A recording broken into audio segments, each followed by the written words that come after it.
Hey y'all, it's Dan and Lisa with Team Lambert Realty.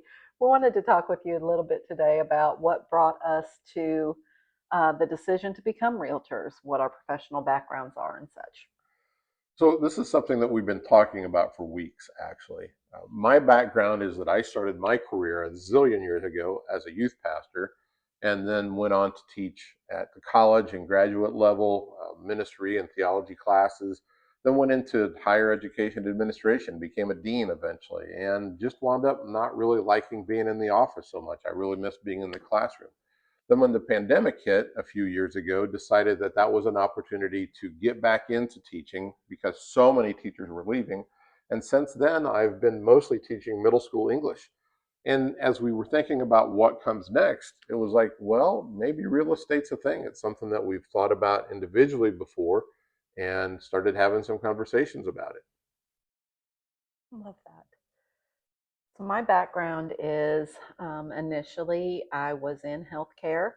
And then, as Dan said, when the pandemic hit, it was time to think about how to still navigate an income during the pandemic. So I transitioned from um, a brick and mortar store where I had everything from handmade items to crafts to antiques, refinished furniture, those sorts of things. Transitioned into a home based graphic design business because I still needed something to fulfill that entrepreneurial spirit that I have. From there, I transitioned back into healthcare, working in addiction recovery.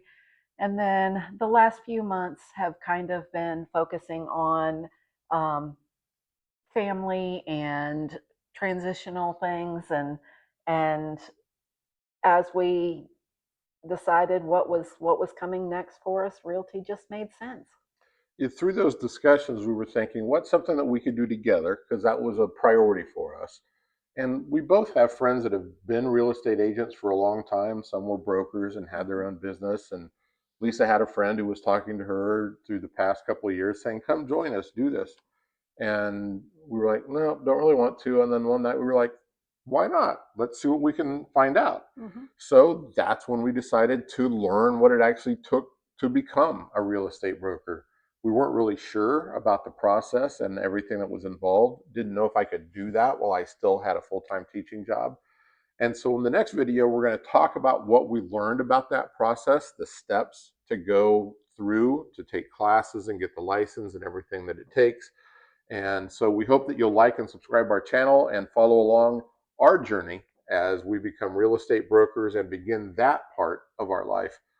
Next video, we'll talk about what it takes to become a real estate broker. See you then.